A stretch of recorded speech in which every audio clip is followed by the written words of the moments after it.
हर हर महादेव।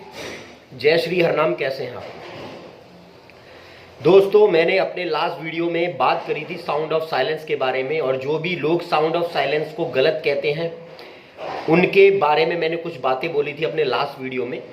मैंने अपने last video में आपको बताया था कि कानों को बंद करके जो ये आवाज़ अपने अंदर बज रही है, इसे सुनना जो है ये भगवान की भक्ति होती है। यानी ये जो आवाज़ है यही परमात्मा होती है। मैंने आपको शिव पुराण से पेज नंबर 599 और 600 पे मैंने आपको ये चीज़ दिखाई थी। अगर आप भूल गए हो तो मैं अभी आपके साथ वो पेज नंबर शेयर कर रहा हूँ, आप देख लीजिए।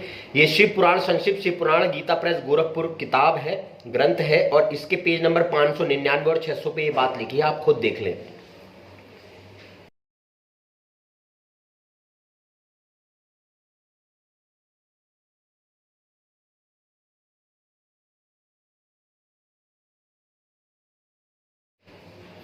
इस पे लिखा है कि कानों को बंद करके शिव भगवान कह रहे हैं कि जो साधक प्रतिदिन 2 घड़ी तक इस शब्द ब्रह्मा का साक्षात्कार करता है वो मृत्यु और काम को जीत लेता है। यानी कानों को बंद करके जो इस आवाज को सुनता है 2 घड़ी तक, यानी 1 घड़ी 22.5 मिनट की और 45 मिनट की 2 घड़ी हो गई, तो वो मृत्यु और काम को जीत लेता है। तो इस पे कई लोगों के कमेंट्स आए, कई लोग ने मुझे उल्टा सीधा भी बोला कि तुम पुराणों की बात करते हो, लेकिन हम जिनकी बात कर रहे हैं वो तो वेदों और वेदांत की बात करते हैं।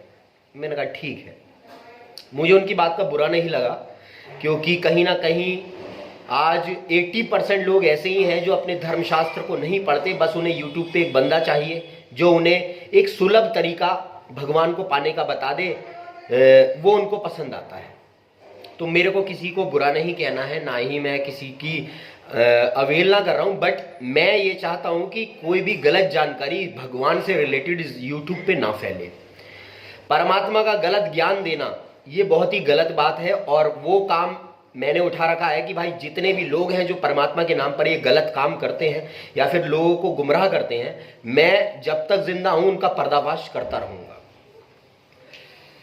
तो कुछ लोगों ने मुझसे बोला कि भाई तुम तो पुराणों की बात कर रहे हो, और हम जिनकी बात करते हैं वो तो पुराणों से बहुत ऊपर की बात करते हैं, वो वेदों की बात करते हैं, वेदांत की बात करते हैं। तो शिव पुराण में तो मैंने आपको दिखाई दिया कि दोनों कानों को बंद करके उस ध्वनि को सुना जाता है जो अपने अंदर बज रही है। अब मैं आपको दिखाता हूं। आज मैं उन सब लोगों को मेरा ये जवाब है जो भी कहते हैं कि पुराण सही नहीं है, इनसे ऊपर वेद हैं और वेदांत हैं। तो आज मैं उनको ये बात वेदों और उपनिषदों से सबसे दिखाऊंगा कि ये बात जो है शिव पुराण की, ये वेद और उपनिषद में भी लिखी है। और जिनकी वो बात करते हैं वो लोग, सही है, वो खुद कहते हैं कि अगर कोई प्रमाण तुम्हें पुराणों में मिल रहा है लेकिन वो वेदों में नहीं है तो पुराण की बात को गलत मान लो, और अगर कोई प्रमाण तुम्हें वेदों में मिल रहा है लेकिन वो उपनिषदों में नहीं है तो वेदों की बात को गलत मान लो। तो मैं आज जो बात पुराण में है उसको वेद में भी दिखाऊंगा और उपनिषद में भी दिखाऊंगा, और सारे धर्म शास्त्र भरे पड़े हैं इसी बात से, जो बता रहे हैं कि शब्द ही भगवान है, जो हमारे अंदर आवाज बज रही है वही भगवान है।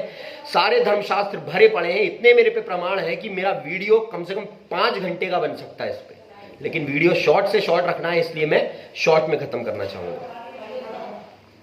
चलिए तो स्टार्ट करते हैं। सबसे पहले तो मैं आपको बताऊंगा कि ये जो आवाज है इसे शब्द बोला जाता है। शब्द 2 प्रकार का होता है, एक वर्णात्मक, एक ध्वन्यात्मक। जो मैं आपके साथ बोल रहा हूं ये है वर्णात्मक शब्द, मैं इसका वर्णन कर रहा हूं, और जो सुना जाता है वो होता है ध्वन्यात्मक शब्द। तो परमात्मा जो होता है वो ध्वन्यात्मक शब्द होता है। रामायण में भी राम भगवान कह रहे हैं, सुनऊ तात अकथ कहानी, समझत जाए न जाए बखानी, कि हे तात इस अकथ कहानी को सुनो। आ माने नहीं, कथ माने बोलना, ये बोली नहीं जाती, सुनी जाती है। सुनो तात अकथ कहानी, समझत जाए न जाए बखानी। कबीर साहब भी बोलते हैं, शब्द गुरु को छोड़ के अंत कहीं जो जाए, और जहां जाए तहां काल है, कहत कबीर समझाए। कि शब्द को छोड़कर तुम किसी शरीर वाले को अगर गुरु बना रहे हो तो तुम काल के अधीन हो रहे हो।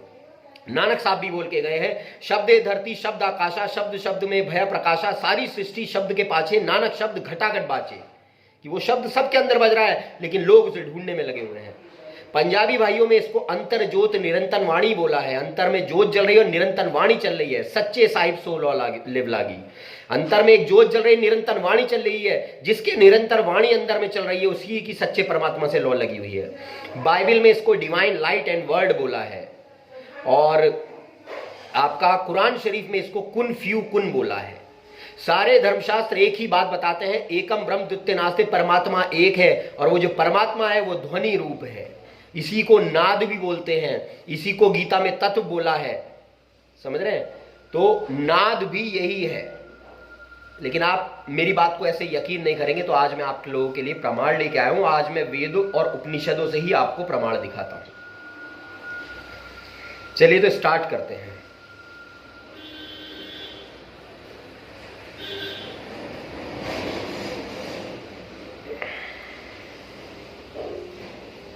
मेरा मकसद किसी को गलत साबित करना नहीं है, पर मेरा मकसद यह है कि भाई धर्म के नाम पर ये गलत बातें मत फैलाओ, समझ रहे हैं। मेरा काम इतना ही है कि जो आवाज है यही परमात्मा है और इसको मैं जब तक मेरे अंदर सांस है मैं जरूर बताता रहूंगा लोगों को।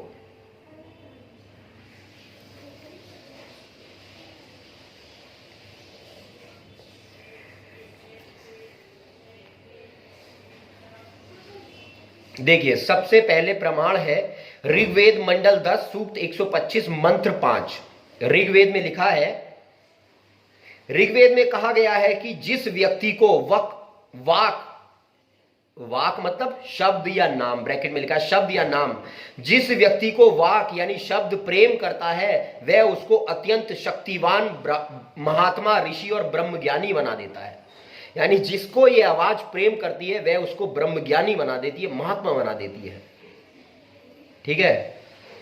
अब कह रहे हैं ऋग्वेद मंडल 10 सूक्त 71 मंत्र 3 में लिखा है, इसी वेद के अनुसार वाक ऋषियों के हृदय में प्रकट होता है जहां से जिज्ञासु को उसका ज्ञान प्राप्त हो जाता है। यानी ये ऋषियों के मन में प्रकट होता है। यानी कोई ना कोई धरती पर, चाहे इसे अवतार कहें या एक महापुरुष जरूर होता है जो इसका ज्ञान दुनिया तक पहुंचाता है। आगे ऋग्वेद मंडल 10 सूक्त 114 मंत्र 8 कह रहा है, ऋग्वेद में केवल वाक के अनुभव की प्राप्ति को ही आत्मा का सच्चा लक्ष्य बताया गया है। कह रहे हैं ऋग्वेद में केवल वाक की प्राप्ति को यानी शब्द की प्राप्ति को ही आत्मा का सच्चा लक्ष्य बताया गया है। तो अगर आपने सारे वेद पढ़ लिए और मूल बात उसकी समझी नहीं तो फिर वेद पढ़ना बेकार है। ठीक है। लेकिन आप कहेंगे ये तो अब वेद की बात हो गई, हमें तो भाई उससे भी ऊपर का ज्ञान चाहिए। तो चलो ठीक है, उपनिषद पे लेके चलता हूं आपको।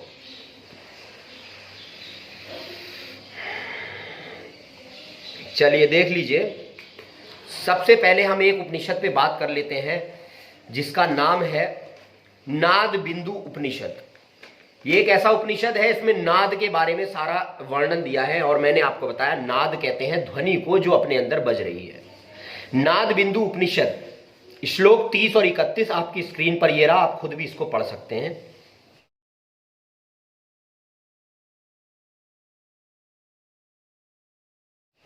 और इसका मतलब भी इसमें शेयर किया गया है।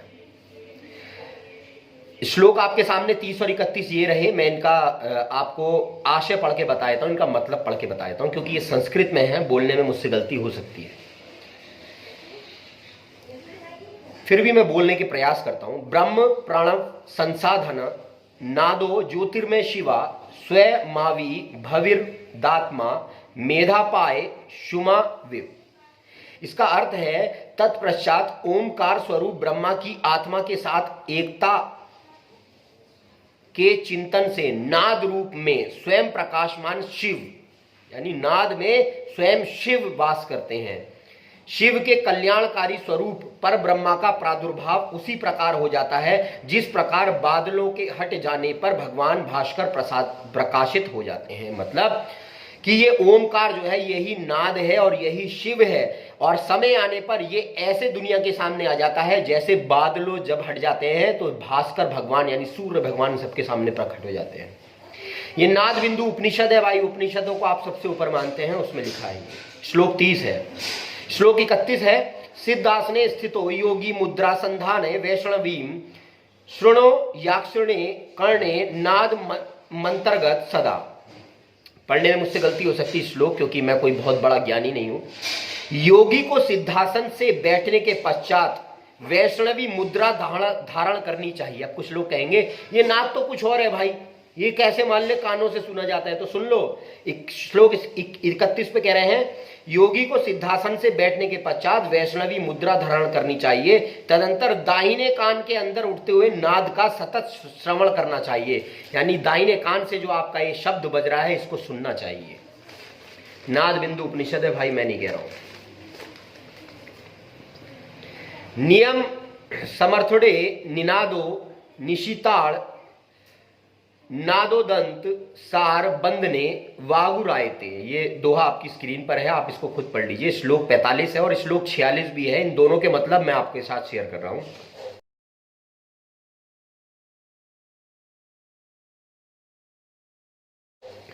तदंतर वह मन विश्व को विस्मृत करके तथा एकाग्रता को धारण करके विषयों में इधर उधर कहीं भी नहीं दौड़ता है। यानी जो इस नाद को सुनता है उसका मन कहीं नहीं दौड़ता। विषय वासना रूपी उद्यान में विचरण करने वाले मन रूपी उन्मत्त गजेंद्र को वश में करने के में यही नाद रूपी अति तीक्ष्ण अंकुश ही सामर्थ्य है। यानी मन को वश करने में केवल यही काम करता है। अगर आप नाद को सुनते हैं, और ये भी नहीं कि एक हफ्ता एक साल सुनने से मन कंट्रोल हो जाएगा, ऐसा नहीं। निरंतर इसका अभ्यास करने से, बहुत बहुत बड़ा अभ्यास करने से ये जो मन है ये कंट्रोल में हो जाता है, और इसके बिना मन कंट्रोल नहीं हो सकता। कितने लोग कहते हैं कि भाई अपने आचरण को सुधारो, इस आवाज से कुछ नहीं होगा।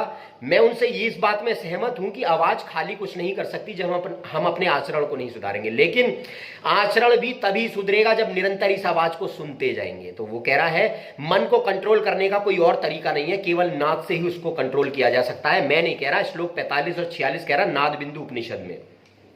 यह नाद मन रूपी हिरण को बांधने में जाल का काम करता है। कह रहे ये नाद जो है ये मन को बांधने में जाल का काम करता है, यानी मन इससे तुरंत कंट्रोल हो जाता है। ब्रह्म रूपा प्रणव में संयुक्त हुआ यह नाद स्वयं ही प्रकाश स्वरूप होता है। सही है, कह रहा है ये नाद ही प्रकाश है, ये स्वयं ही प्रकाश होता है। तो इसका रामायण में भी दोहा दिया है, परम प्रकाश रूप दिन राती नहीं चाहिए कोई दिया और बाती। वो परम प्रकाश तो तुम्हारे अंदर 24 घंटे हो रहा है, उसके लिए कोई दिया और बत्ती नहीं चाहिए। श्लोक 47 देख लेते हैं। श्लोक 47 कह रहा है, ये आपकी स्क्रीन पर ये रहा,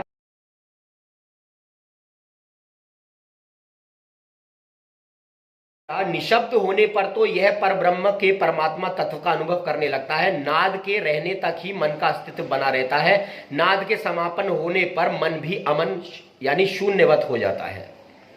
आगे श्लोक 50, 51 और 52 आपके साथ स्क्रीन पर शेयर कर रहा हूं।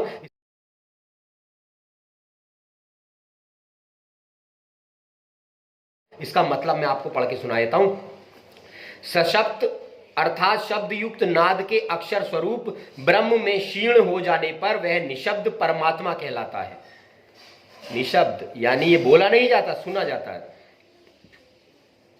जब सतत नाद का अनुसंधान करने पर समस्त विषय वासनाएं पूर्ण रूप से नष्ट हो जाती हैं, जब निरंतर आदमी बहुत लंबे समय तक इसका प्रयास करता रहता है, ऐसा नहीं कि 1 साल 2 साल में, ऐसा कुछ नहीं होता, बड़े बड़े साल लग जाते हैं योगियों को इसका अनुसंधान करने में, इसके पीछे चलने में, इसे सुनने में, तब जाकर कहीं मन कंट्रोल होता है। इस बात से मैं एग्री हूं कि थोड़े ही दिन में इससे कुछ लाभ नहीं है, लेकिन जब तक आप अपनी विषय वासनाओं को खत्म करके परमात्मा की सच्चे प्रेम से भक्ति करते हैं, जब इसका अनुसंधान करते हैं, तभी ये काम हो पाता है। विषय वासनाएं संपूर्ण नष्ट हो जाती हैं, तदुपरांत मन का प्राण दोनों संयुक्त संशय रहित हो उस निराकार परम ब्रह्म में लय हो जाता है। इसे पर ब्रह्म बोला है, और मैंने शिव पुराण का जो पेज शेयर किया उसमें भी इसको पर ब्रह्म बोला है। करोड़ों करोड़ नाद एवं विद्यु उस ब्रह्म रूप प्रणव नाद में विलीन हो जाते हैं। वह योगी, आप देख लो, मैंने बोला था शिव पुराण में वो आवाज को सुनने से आदमी मृत्यु और काम को जीत लेता है। तो कितने लोगों ने मुझसे बोला कि भाई तुमने तो मौत को जीत लिया होगा। फिर मेरे भाई ये बहुत बड़ी लंबी क्रिया है, ऐसे हम जैसे जीव इस चीज को करने में समर्थ नहीं रहते। एक क्लास होती है उसमें फर्स्ट भी बंदा आता है, सेकंड भी आता है और थर्ड भी आता है। तो फर्स्ट तो केवल और केवल भगवान का अवतार ही आता है मानव रूप में जो होता है, वही ये सब चीजें कर पाता है, और बाकी हम सब तो ग्रेस से पास हो जाते हैं। कम से कम परमात्मा तो जान लिया ना कि ये परमात्मा है, चाहे उस पर चले या ना चले, लेकिन ये तो जान लिया परमात्मा क्या है, तो भाई ग्रेस से पास हो जाएंगे, कोई दिक्कत नहीं है। हम इतने बड़े भारी ज्ञानी नहीं है, पर इतना जरूर जानते हैं कि आखिर परमात्मा क्या है, हमारे वेद ग्रंथ क्या कहते हैं, ये जरूर हम जानते हैं। और हम अपने वेद ग्रंथों की मानते हैं, हम किसी की ऐसे नहीं मानते। वह योगी जागृत स्वरूप तथा सुषुप्ति आदि सभी अवस्थाओं से मुक्त होकर सभी तरह की चिंताओं से रहित हो जाता है। अब देखो मृत्यु को जीतना क्या है, कह रहे हैं ऐसी स्थिति में वह योगी मरे हुए व्यक्ति की भांति रहता है, निश्चय ही वह योगी मुक्त अवस्था प्राप्त कर लेता है। इसका मतलब यह हुआ, जब आप इस ध्वनि को निरंतर सुनते रहेंगे तो एक समय ऐसा आएगा कि आत्मा आपकी जो है वो शरीर छोड़कर निकल जाएगी, सारा शरीर शून्य हो जाएगा और आत्मा शरीर छोड़कर निकल जाएगी। लेकिन जैसे ही आपको कोई छुएगा तो आत्मा फिर से आपके अंदर प्रवेश कर आप फिर से जिंदा हो जाएंगे। तो ये हुआ मृत्यु को जीतना, कि थोड़ी देर के लिए उसका शरीर खत्म हो गया लेकिन वापस शरीर में आत्मा आ गई, ये हुआ मृत्यु को जीतना। पर लोग अलग अलग अर्थ लगा लेते हैं। ये मैंने नाद बिंदु उपनिषद के प्रमाण आपके साथ शेयर किए हैं, ठीक है भाई। ये उपनिषद की बात बताई, मैंने वेदों की भी बात आपको बता दी, ठीक है। अब मैं और भी आपको एक चीज दिखाता हूं।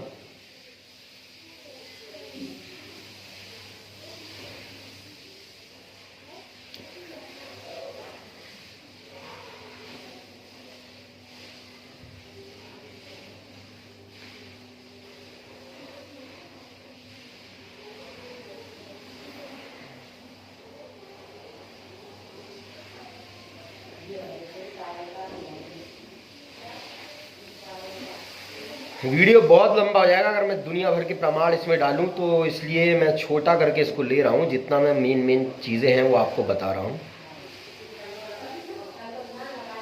कबीर पंथी शब्दावली, आप मेरे ख्याल से पुराण को तो मानते नहीं, फिर भी मैं बता दे रहा हूं। गुरु मिले तो शब्द लखावे, पेज नंबर 531। गुरु मिले तो शब्द लखावे, बिन गुरु मन भटका जावे। का गिरिही बैरागी भाई, गुरु कृपा सकलो तरी जाई। सार नाम सतगुरु सो पावे, नाम डोरी गई लोक सिघावे। ये नाम ही, इसी को नाद कहते हैं, इसी को नाम कहते हैं, इसी को तत्व कहते हैं। गीता में से तत्व बोला गया है। और नाम दान जो आजकल हर कोई बांट रहा है, ये मंत्र जपने वाला नाम नहीं है। जो बस रहा संसार में वो नाम कोई और है, तन जपे ना मन जपे वो नाम कोई और है।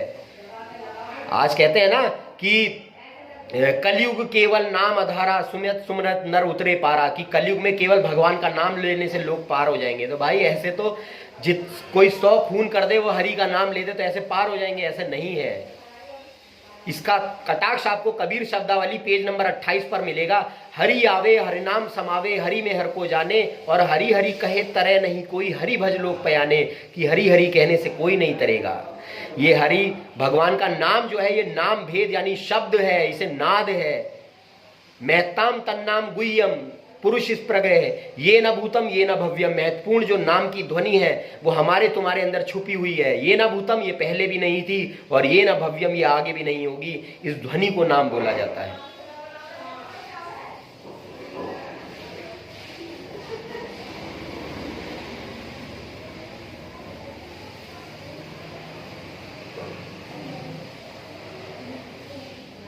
सुख सागर श्रीमद् भागवत पेज नंबर 1369 पे लिखा है, कानों को बंद किए रहने पर भी इस अव्यक्त ओमकार सुनते हैं। जीव इंद्रिय अधीन है, इसलिए कान बंद किए जाने पर कुछ भी नहीं सुनता। हृदय रूप आकाश में आत्मा से उत्पन्न हुई ओमकार की विस्तृत बौखरी वाणी प्रकट होती है।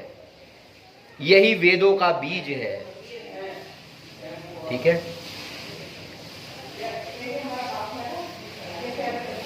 अब ऋग्वेद मंडल 1 सूक्त 161 मंत्र 39 में लिखा है, सच्चे नाम का स्पष्ट वर्णन करते हुए ऋषि कहता है, शब्द का वह परम प्रकाश आकाश जिसमें सारे देवता टिके हुए हैं, वेद वाणी का आधार है, यानी वेदों का आधार ये आवाज ही है।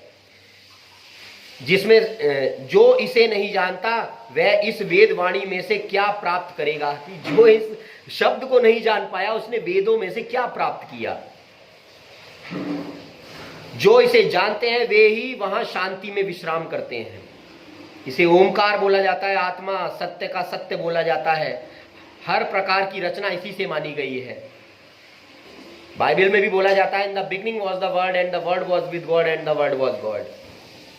लेकिन आजकल तो क्या हो गया है, जो उगते सूरज को दुनिया सलाम करती है, जो बहुत बड़े पद पे है, बस उसी की बात को मान लिया जाता है, चाहे कोई वेद में लिखा है चाहे कुछ ग्रंथ में लिखा है। अब एक लास्ट प्रमाण से इस वीडियो का एंड करना चाहूंगा। कबीर साहब कहते हैं, कबीर शब्दावली पेज नंबर 42, क्योंकि जिनकी मैं बात कर रहा हूं वो कबीर को तो बहुत मानते हैं, तो कबीर साहब ही कह रहे हैं,